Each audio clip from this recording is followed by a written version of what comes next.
Welcome to Fair Game. I'm Christine Leahy. My guest today became internet famous earlier this year when her incredible floor routine at the 2019 Collegiate Challenge received a perfect 10 and went viral. UCLA gymnast Caitlin Ohashi is here. I am so excited to talk to you today because, first of all, I love gymnastics. That floor routine, I was obsessed with it. It has 35 million views right now. Where were you and how did you first find out that it had gone viral? Oh my gosh, I was ice skating. Ice skating? Yeah. And so my phone, like my Twitter notifications app kept going off and I was like, what is happening? I was like, these aren't typically on ever. And then I realized when I got home, I had jumped like 50,000 followers. Oh gosh. And I was like, oh, something's happening. And like people were screenshotting, like celebrities like tweeting the routine and they're like, what the heck? Yeah, so it was crazy. Did you have a feeling it would go viral? So my last year routine went viral too. And so it was kind of like, okay, we wanted to one up that one and whatever happened, happened. So it was kind of in the back of our minds, but it wasn't something like we knew when it was gonna go viral, if it was gonna go viral, but we just knew we wanted it to have more intricate dance and be like as joyful as possible. It definitely was joyful. You said this, a lot of celebrities are screenshotting and sending it to you. Which was your favorite celebrity? That's really hard. There were so many amazing ones. Like Janet Jackson, of course, was crazy. Yeah. Gabrielle Union. I loved that John Ralphio from Parks and Rec. Okay. He tweeted something and I was like, oh my gosh. Like I love Parks and Rec. So that made you the most excited. Yeah. The routine that you had itself, it was so cool. Who came up with the idea? Was it you and your coach? Yeah, so we kind of, it was a whole group thing. There were like 6 people at a table picking out the music, and it was like a lot of just voices like saying things. Wait, you sit like at a conference table when you're deciding your floor routine? We knew that, so Ariana Berlin, who's an alum, she mixed all the music together. So we met with her, and then it was like our media lady, Liza, director of operations, my old floor coach, my current floor coach, me, Miss Val, and then the director of operations. So oh my gosh. All of us at one table, like coming up with things to say. This is a serious thing. It's not like you just, oh, here's a song, make a routine. There is a group. Yeah, that was a whole process. And it was like kind of late in the game. Like everyone got their routines in October. Season starts in January. And it's like probably the end of November, December. And so we don't have a lot of time and we're trying to figure it out still. Oh my gosh. And so yeah, that took a while. It was like probably we were at the table for like two or 3 hours, and then it took a couple days to like perfect everything and make sure everything was good before we could start choreography. Whoa, wait, what do you mean perfect everything? Like in the song? Yeah, kind of perfect the mixing, because Miss Val would get it back and she's like, it's choppy here, I don't like this transition. And wow. So yeah, finding how everything would piece together, because it is a lot of different pieces, and so it can sound choppy, and then we decided that like some of the dancing would have to mix into the choppier parts. So once the music is perfected, how long does it take then to perfect the actual routine? I was still perfecting it like leading into the week of the first meet. So like I was changing around everything. How many weeks is that in between? It was probably a total of 2 or 3 weeks. I didn't have a lot of time, and then we went to winter break. So I was in Seattle and my coach is in LA, and so we were like FaceTiming each other like, okay, she's like, show me this, show me your feet. So I'm like I'm upstairs in my house showing her, she's in her kitchen, and I'm like, hey, are these the right feet? She's like, no, right foot. You were practicing your routine in your house in Seattle? Yeah. Oh gosh. And then I'd go into the gym and I'd like set up my phone and I'd record. I'd be like, okay, I'd sing my music and I'm like, I'm gonna do this. Does this look good? And like walk up and like stop it and send it. Once you started going with your routine, did you realize, okay, this is gonna be something really cool?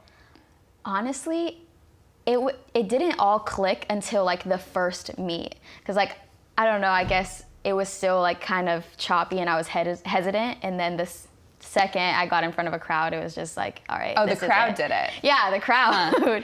On a more serious note, when you have 35 million views on your videos, we all know there are internet trolls. Have you had those? I think that's inevitable. I think when you're at the top, there's someone always wanting to pull you down. And I haven't, honestly, I feel like this is the least I've ever looked at the comments or anything like that, just because it's like, there's too many. And like, I've honestly had so many things going on too that I haven't really had a lot of downtime to like even focus in on that. But like I've had internet trolls since I was like a little kid. Like, not. What could they possibly be saying to you, first of all? Like, the only thing that I could possibly say is, wow, that's a sick routine. You're amazing. Well, a lot of people say that like the tumbling's not there, which like it's just people that don't understand gymnastics, and like college gymnastics are they looking is a at? different level. Yeah. And like obviously some body shaming ones. There's some just, I don't know, I guess. They body shame you? I've had body shamers since I was like probably 14. How do you deal with that?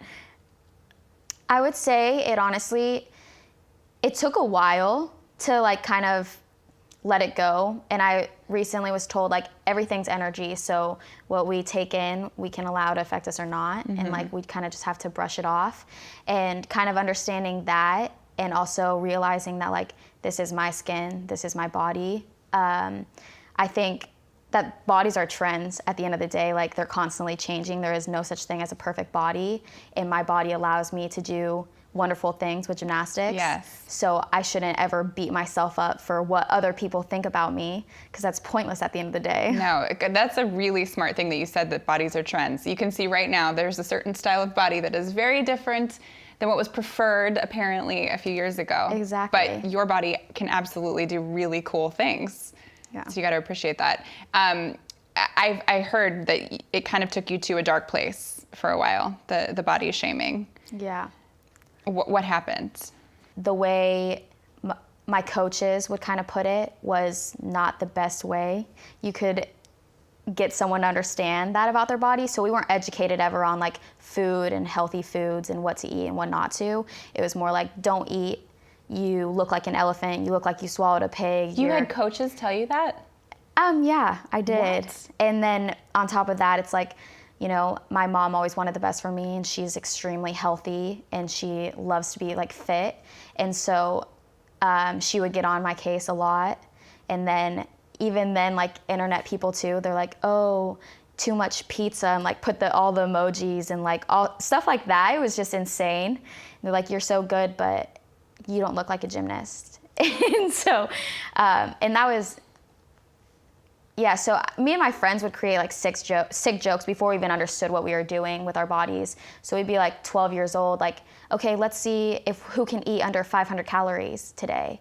And we'd like come into the gym and measure our legs, and if we couldn't get halfway up them and be able to fit our hands around, we'd be like, we can't eat the rest of the day. Stuff like that, and like step on the scale like 6 times a day, like before practice, during practice, after practice, and then come in to the second practice and do the same thing over. And then it became this thing where like if we ate a lot, we would like, it was like joking too, because we didn't understand that it's like actually an eating disorder, but like see if we could vomit all the stuff that we ate up. And I would even like go home, and I wouldn't eat like most of the day, so at night I would get super hungry. And then if I ate like what I thought was too much, I'd like go jump rope and like do abs and like exercise until I felt like I was good enough to go to sleep that night. Do you feel like this is something that happens in gymnastics more than we really know? I think it happens more in life everywhere than we know, because people don't talk about it. So I would say it's not just an issue of athletes or gymnasts, but everywhere. Just dealing with like a body issue. Mm-hmm. How did you come out of that? I would say I wrote a decent amount. You wrote? Yeah. So I'd write about it, and then I'd also, I don't know, because I had probably problems up until a couple years ago. And like coming to college, I realized that I had to take control of my own body and my own feelings and my own like mind, and accept like everything that I had. And you're doing good now? Yeah, I'm doing great. I mean, to be able to do the things that you're doing out on the floor, you have to be so healthy. So good for you. Thank you.